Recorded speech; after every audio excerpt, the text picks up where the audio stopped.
꽃에 얽힌 아름다운 이야기. 엉겅퀴. 나라를 구한 꽃. 옛날 스코틀랜드와 덴마크가 전쟁을 벌일 때의 일입니다. 덴마크 군은 스코틀랜드 군보다 훨씬 강하고 병사도 비교가 안 될 만큼 많았습니다. 침략을 당한 스코틀랜드는 차례차례 국토를 빼앗겨 겨우 성 하나만을 지키게 되었습니다. 저 성만 함락하면 스코틀랜드는 덴마크의 것이 된다. 기운이 난 덴마크군은 작전을 세웠습니다.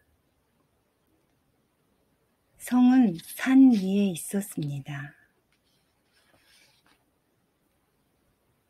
공격하기 어려운 장소로 성을 둘러싼 요새에는 낮이고 밤이고 보초가 서서 사방팔방을 내려다보고 있었습니다.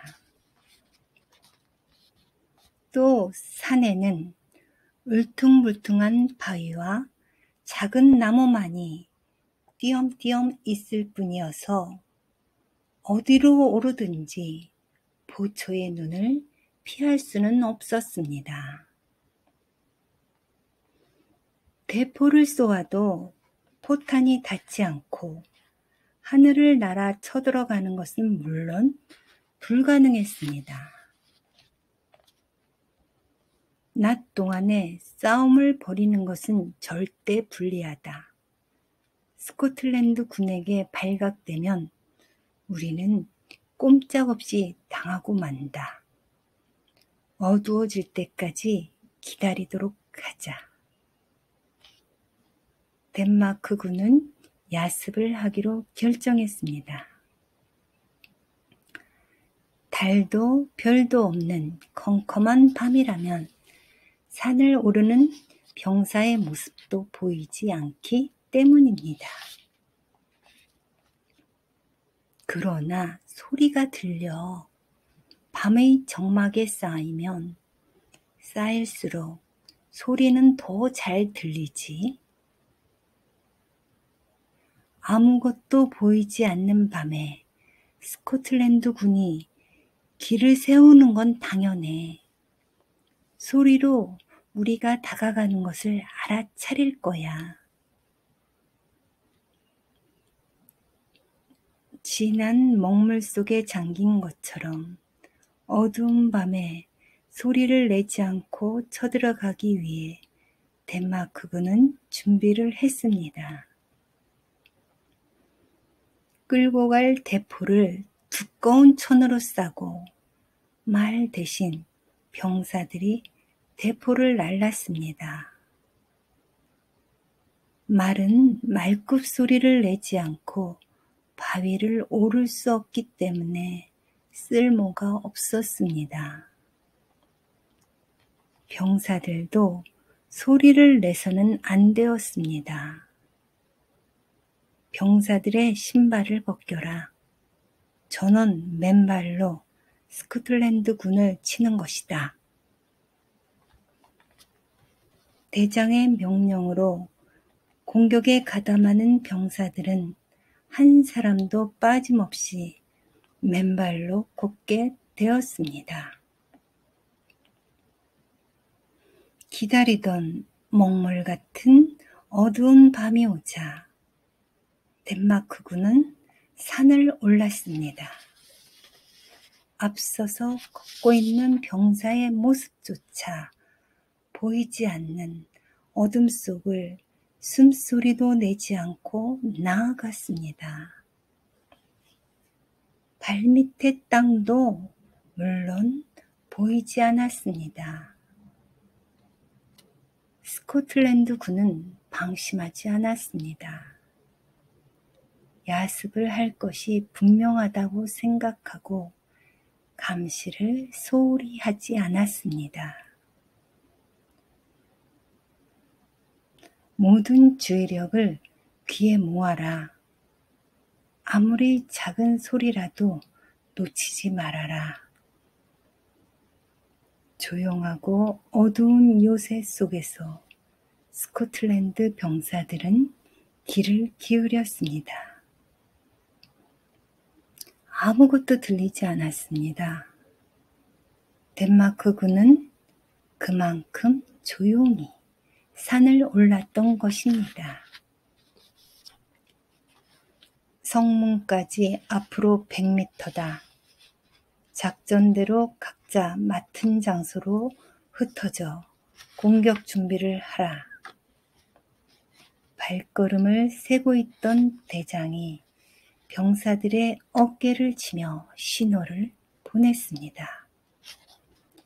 병사들은 여전히 소리를 내지 않고 각자의 위치로 향했습니다. 사방에서 대포를 쏘아서 요새를 부순 뒤 수천 명의 병사가 한꺼번에 쳐들어가 성을 점령한다는 작전이었습니다.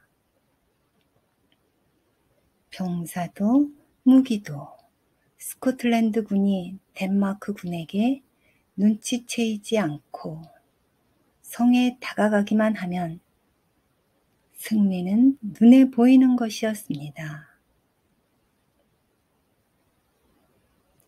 위치에 서려던 한 병사가 소리를 질렀습니다. 아직 어린 덴마크군 병사가 맨발로 엉겅퀴가 무성한 곳을 밟아 엉겅퀴의 날카로운 가시가 병사의 발을 찔렀던 것입니다. 아야! 아픔과 놀람으로 병사는 소리를 질렀습니다. 단 한마디. 아주 잠깐 동안의 일이었지만 그것은 세상을 울릴 만큼 큰 소리였습니다. 스코틀랜드 군이 이것을 흘려버릴 리가 없었습니다. 적이다! 요새에 있던 작은 구멍에서 횃불이 날아왔습니다. 기름을 잔뜩 먹인 횃불은 땅에 떨어져서도 밝게 타올라 덴마크군의 모습을 비추었습니다.